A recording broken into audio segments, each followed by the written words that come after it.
आउज़ बिल्लाहि मिनश शैतानिर रजीम बिस्मिल्लाहिर्रहमानिर्रहीम। शुरू अल्लाह के नाम से जो बड़ा मेहरबान निहायत रहम करने वाला है। लाखों करोड़ों दरूद व सलाम हो कमली वाले आका मोहम्मद मुस्तफ़ा सल्लल्लाहु अलैहि वसल्लम पर, जो खातमुन नबिय्यीन हैं, जो खातमुल मुरसलीन हैं, कि जिनके बाद ना कोई नबी है ना कोई रसूल है। लाखों करोड़ों दरूद व सलाम हो आले बैत पर। अस्सलामु अलैकुम। मेरा नाम है मोमिना मेहरबान और आप देख रहे हैं मेरा यूट्यूब चैनल पीरे कामिल। आज वीडियो लेकर मैं आपकी खिदमत में हाजिर हुई हूँ वो नफली नमाज के हवाले से, नमाज हाजत के हवाले से। एक ऐसा तरीका कार है, इंशाल्लाह ताला आपकी बहुत सी ऐसी हाजतें जो सालों से पूरी नहीं हो रही हैं, आप कोशिश कर रहे हैं, आप वज़ाइफ कर करके थक गए हैं, लेकिन आपकी हाजात जो है वो पूरा होने का नाम नहीं ले रही। तो इंशाल्लाह ताला आज का अमल आपकी तमाम हाजात को पूरा करवाएगा। अल्लाह ताला की जो रहमत के दरवाजे हैं उनको खुलवाएगा। आपने वीडियो को गौर और तवज्जो से सुनना है। इंशाल्लाह ताला मुकम्मल हदीस मुबारका के साथ मैं आपसे जिक्र करूंगी। उससे पहले मैं गुजारिश करना चाहूंगी कि अगर आप मेरे चैनल पर नए हैं या मुझे पहली मर्तबा सुन रहे हैं तो मेरे चैनल को सब्सक्राइब जरूर कर दें। मजीद अपडेट्स हासिल करना चाहते हैं तो सब्सक्राइब के बटन के साथ जो बेल नोटिफिकेशन का बटन है उसको भी जरूर प्रेस करें, ताकि मेरी हर नई वीडियो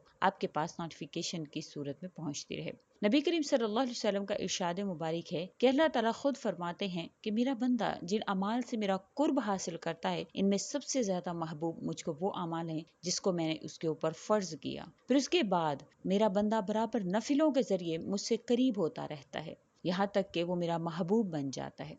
आज की जो वीडियो है वो नमाज हाजत के हवाले से है। इंशाल्लाह ताला आज का जो अमल जो नबी करीम सल्लल्लाहु अलैहि वसल्लम ने नाबीना सहाबी को सिखाया था वो आपसे जिक्र करूंगी। इसके अलावा नमाज हाजत मेरे चैनल पर पहले भी मौजूद है और ये दुआ, ये तमाम तर जो आपसे वाकया जिक्र किया गया इसके हवाले से भी मुकम्मल दुआ जो है वो मेरे चैनल पर मौजूद है। आप वहाँ पर जाकर मेरी इस वीडियो को देख सकते हैं। इंशाल्लाह ताला आपको इससे मुकम्मल फायदा हासिल होगा। आपने क्या करना है, आपने जब भी आपकी कोई हाजत है, परेशानी है आपको कोई भी, तो इंशाल्लाह ताला आपने ये जो दुआ है वो आपने लाजमी पढ़नी है। ये आप सल्लल्लाहु अलैहि वसल्लम ने एक सहाबी को सिखलाई थी जो कि नाबीना थे। आप सल्लल्लाहु अलैहि वसल्लम के पास आए और कहने लगे कि या रसूल अल्लाह, दुआ कीजिए कि अल्लाह ताला मुझे मेरी बेनाई लौटा दें। तो आप सल्लल्लाहु अलैहि वसल्लम ने फरमाया कि क्या तुम आखिरत के सवाब के तलबगार हो या तुम दुनिया में ही इसका जो है वो सिला चाहते हो? तो उन्होंने फरमाया कि मुझे आखिरत और दुनिया दोनों में सिला चाहिए। तो अगर आपकी कोई भी ऐसी हाजत है जो पूरी नहीं हो रही है तो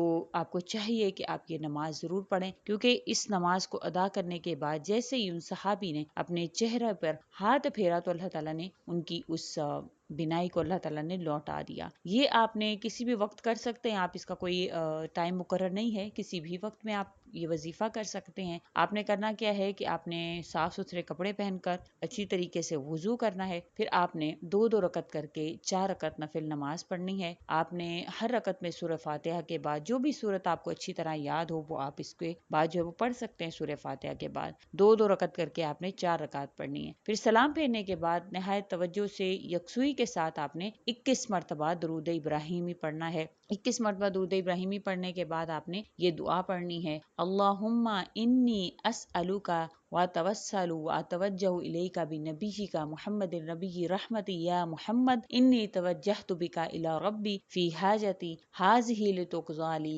अल्लाहुम्मा फशफ़िहु फी। आपने इस दुआ को पढ़ना है। इसका तर्जुमा है कि अल्लाह, मैं तुझसे सवाल करता हूँ और तवस्सुल करता हूँ और तेरी तरफ मुतवज्जि होता हूँ तेरे नबी मोहम्मद मुस्तफ़ा सल्लल्लाहु अलैहि वसल्लम के जरिया जो नबी रहमत हैं। नबी करीम सल्लल्लाहु अलैहि वसल्लम अल्लाह ताला की तरफ, अपने रब की तरफ इस हाजत के बारे मुतवज्जि होता हूँ ताकि मेरी हाजत पूरी हो। ए अल्लाह, नबी करीम सल्लल्लाहु अलैहि वसल्लम की शिफात मेरे हक में कबूल फरमा लीजिए। इंशाअल्लाह ताला उसके बाद आप अल्लाह ताला से जो भी दुआ करेंगे आपकी वो दुआ फौरन से कबूल होगी। लेकिन हमेशा की तरह जो भी दुआ या जो भी हाजत आप मांगते हैं या जो भी आप वजीफा करते हैं तो आपके दिल में ये यकीन होना चाहिए कि इंशाअल्लाह ताला इसके जरिए से अल्लाह ताला मेरी दुआ को जरूर कबूल फरमाएंगे। और इंशाअल्लाह जब आप ऐसा यकीन अपने दिल में रखते हैं तो अल्लाह ताला आपकी हाजात को फौरन से सुनते हैं और आपकी परेशानियों को हल फरमाते हैं, क्योंकि ना आपकी परेशानियों को, आपके दुखों को कोई दूर करने वाला है सिवाय अल्लाह के, और ना ही आपकी हाजात को सुनने वाला है सिवाय अल्लाह के। आप जो भी पढ़ते हैं, जो भी मांगते हैं, अगर कोई ज़ात हमेशा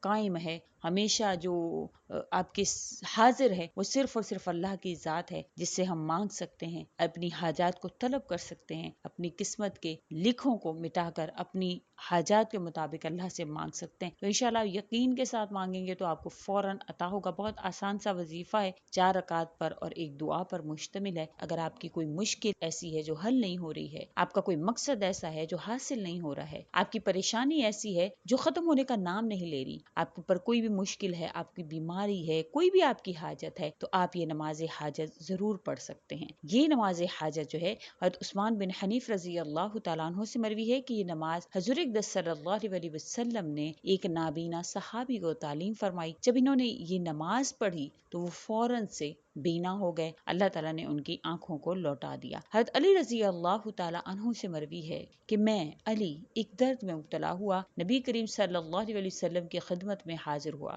آپ صلی اللہ علیہ وسلم نے مجھے اپنی جگہ پر کھڑا کیا اور خود آپ صلی اللہ علیہ وسلم کھڑے ہو کر نماز پڑھنے لگے اور مجھ پر ایک کپڑے کا کنارہ ڈال دیا۔ اس کے بعد فرمایا، اے ابو طالب کے بیٹے، تو نے مرض سے شفا پائی، اب تجھے کوئی خوف نہیں۔ میں نے جو کچھ اپنے لیے اللہ تعالیٰ سے مانگا، اس جیسا ہی تمہارے لیے بھی مانگا، اور میں جو کچھ اللہ تعالیٰ سے مانگا اللہ نے مجھے وہ دے دیا، مگر بے شک مجھ سے یہ کہہ دیا کہ تیرے بعد کوئی نبی نہیں ہوگا۔ حضرت علی رضی اللہ تعالیٰ عنہ فرماتے ہیں کہ اس کے بعد گویا مجھ میں وہ مرض رہا ہی نہیں۔ حضرت انس بن مالک رضی اللہ تعالیٰ عنہ فرماتے ہیں کہ ایک صحابی جن کی کنیت ابو معلق تھی، وہ اپنے اور دوسروں کے مال کی تجارت کیا کرتے تھے، حج پر بھی جاتے تھے، بڑے پرہیزگار تھے۔ ایک مرتبہ نکلے تو ایک چور ملا جو ہتھیاروں سے لیس تھا۔ چور نے کہا، اپنا سامان یہی ڈال دے، میں تجھے قتل کرنے والا ہوں۔ انہوں نے کہا، یہ رہا میرا مال، جو چاہے سو کر۔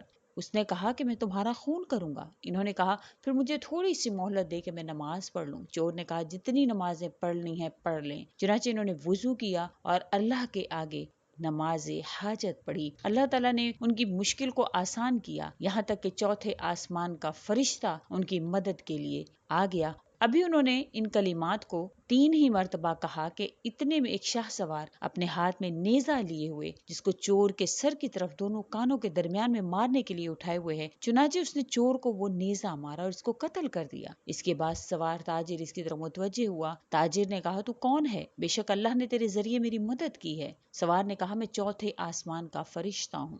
تو جب تو نے پہلی مرتبہ دعا مانگی تو میں نے آسمان کے دروازوں کی کھڑکھڑاہٹ سنی، پھر جب تو نے دوسری مرتبہ دعا مانگی تو میں نے آسمان کے بسنے والوں میں ایک شور سنا، پھر جب تو نے تیسری مرتبہ دعا مانگی تو کہا گیا، ایک مصیبت زدہ نے دعا مانگی ہے، تو میں نے اللہ تعالیٰ سے سوال کیا کہ مجھے اس چور کے قتل کرنے کا والی بنا دیں۔ اس کے بعد اس نے کہا کہ بشارت حاصل کرو، جان لو جو شخص بھی وضو کرے اور اس کے بعد یہ نماز پڑھے تو چاہے وہ مصیبت زدہ ہو یا نہ ہو، اللہ تعالیٰ اس کی اس حاجت کو پورا فرما دیتے ہیں۔ امید کرتی ہوں آپ اس کو ضرور کریں گے، اور جو آپ کی حاجات سالوں سے پوری نہیں ہو رہی، انشاءاللہ اس وظیفہ کے ذریعے آپ ضرور پوری کروائیں گے۔ اسی کے ساتھ اجازت چاہوں گی، وآخر دعوانا ان الحمد للہ رب العالمین۔ اللہ حافظ۔